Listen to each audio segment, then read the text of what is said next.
Nada a ver. Benjamin Baron Davis, ator que deu voz a Dutch Vanderland em Red Dead Redemption, rejeitou completamente a teoria de que seu personagem seria um canibal.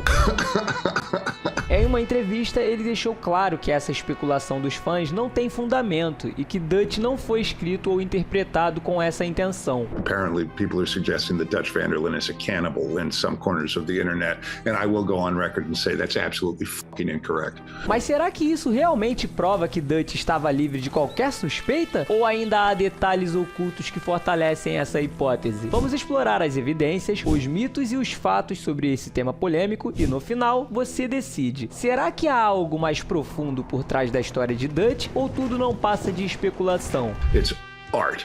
And it can be interpreted. Vale lembrar que decidi trazer esse vídeo graças às sugestões de inscritos e comentários em nossos vídeos passados relacionados ao tema, que estão aparecendo agora na tela. Gratidão a você que curte nosso trabalho e especialmente aos nossos membros, que fortalecem bastante no crescimento do canal e sempre aparecem destacados em nossos vídeos. Para quem não me conhece, eu sou o Bira e você está no canal Mundo Aberto Games.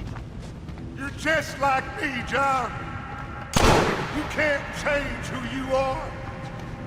I ain't like you. A jornada de Dutch Vanderland é marcada por sua transformação de líder idealista para um homem cada vez mais instável e imprevisível. No ano de 1911, já isolado em Courtenay, Dutch parecia ter perdido completamente sua sanidade. É nesse contexto que surge uma das teorias mais sombrias sobre ele, a possibilidade de que tenha se tornado um canibal. Teoria do canibalismo. Essa teoria se baseia em diversos elementos presentes no jogo. Alguns jogadores acreditam que, ao longo dos anos, Dutch pode ter recorrido ao canibalismo para sobreviver, especialmente considerando seu isolamento e a falta de recursos em Courtenay. Além disso, sua gangue, composta por nativos americanos, também levanta especulações sobre possíveis práticas rituais envolvendo carne humana. O cenário de Courtenay e o canibalismo metafórico. O esconderijo de Dutch em Courtenay é um dos locais mais enigmáticos de Red Dead Redemption. Situado nas montanhas geladas de Tall Trees, o ambiente é hostil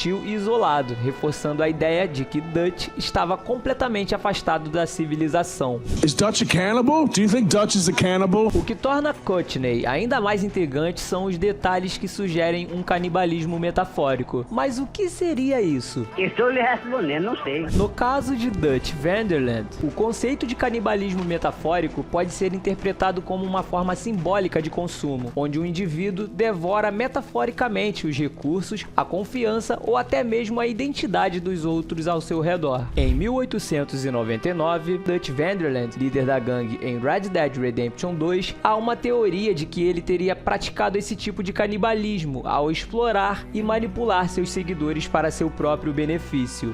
I was gonna say you're like a son to me, but you're more than that.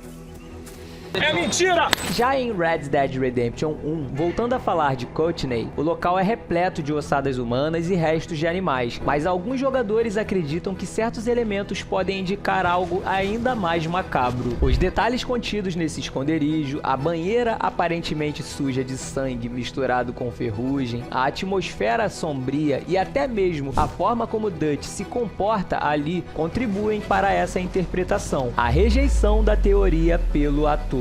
Apesar da popularidade dessa teoria entre os fãs, o próprio Benjamin Baron Davis, ator que deu voz a Dutch, rejeitou completamente essa ideia. Em entrevistas, ele afirmou que Dutch nunca foi concebido como um canibal e que essa interpretação não faz parte da construção oficial do personagem. A entrevista e a resposta definitiva. Em resposta a essa teoria, Davis explicou que, ao interpretar o personagem, nunca houve qualquer indicação no roteiro ou na direção do jogo que sugerisse tal comportamento. Além disso, Davis reforçou que Dutch é um personagem complexo, movido por ideais e por sua própria visão distorcida de liberdade. A ideia de que ele teria recorrido ao canibalismo contradiz completamente sua filosofia e sua personalidade ao longo da história. I certainly feel some ownership and some authorship over Dutch. I spent a lot of time with him, but I do think that the virtue of a good character is in their ability to be seen more than one way, and I would never want to interfere with the audience's appreciation or suggest that my perspective on the character is somehow correct. Em Red Dead Redemption 2, Dutch Van der Linde adorava ler os livros de Evelyn Miller. Em diversos momentos podemos vê-lo apreciando e até mesmo defendendo suas obras. Se quiserem saber mais sobre a história de Evelyn Miller e o poder de influência que este personagem sutilmente proporcionou nas decisões de Dutch, deixarei seu vídeo nos vídeos finais e no card. When I'm done, just burn me. I want to soar in the air with the eagles, not rot in the ground with the worms. Evelyn Miller.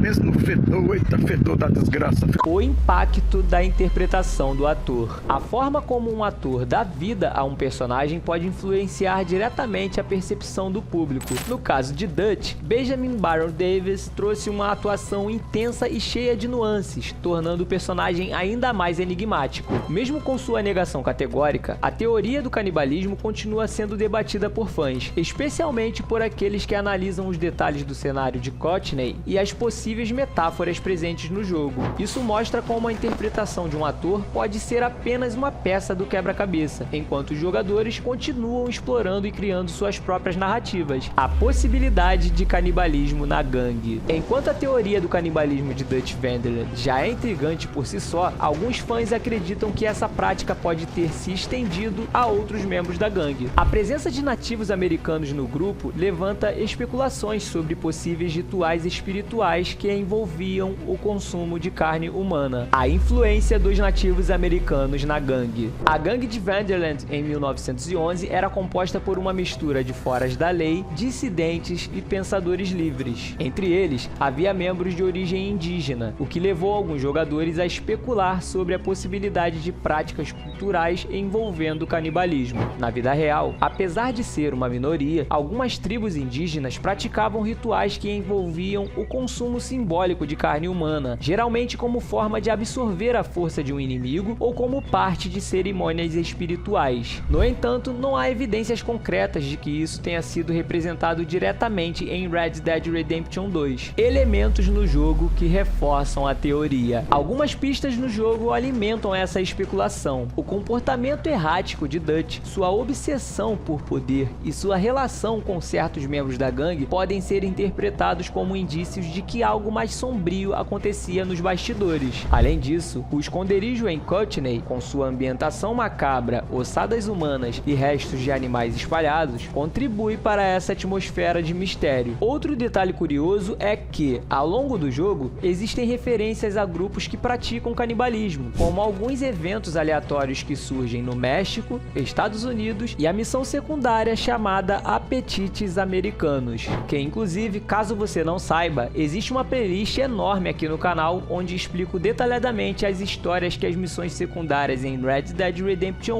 1 escondem. Deixarei essa playlist no card. You eat people.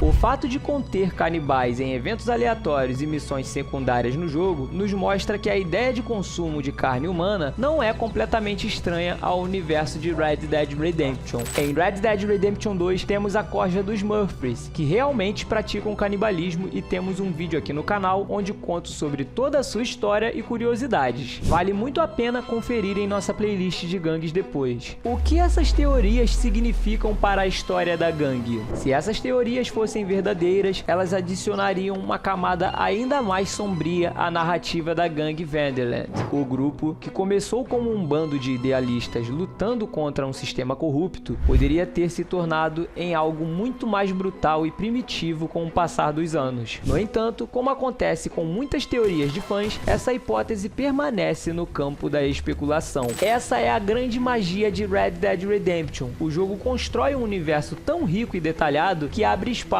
para infinitas interpretações. I have a goddamn plan! É mentira! Pequenos detalhes e ambientações misteriosas incentivam a comunidade a formular suas próprias narrativas e a expandir o significado da história. Para fazer esse vídeo, os vídeos que usei para ficar mais por dentro do assunto foram os vídeos dos canais Fiji e o canal do AEG. Acompanho e recomendo os dois canais, principalmente do AEG, que é, sem dúvida, um dos maiores e mais reconhecidos canais brasileiros dedicados ao universo de Red Dead Redemption. Mas voltando a falar sobre as teorias de canibalismo, será que os desenvolvedores deixaram essas pistas intencionalmente para alimentar o mistério ou tudo não passa de mera especulação? Agora eu quero saber a sua opinião. Dutch poderia realmente ter sido um canibal ou tudo isso não passa de teoria de fãs exagerada? Se quiser saber mais sobre toda a trajetória de Dutch Van der Linde em 1911, deixarei nos vídeos finais mais 2 vídeos sobre esse tema e outro vídeo contando toda a história de Colm O'Driscoll e sua gangue em Red Dead Redemption 2. Escolha um desses vídeos finais e nos vemos daqui a pouco.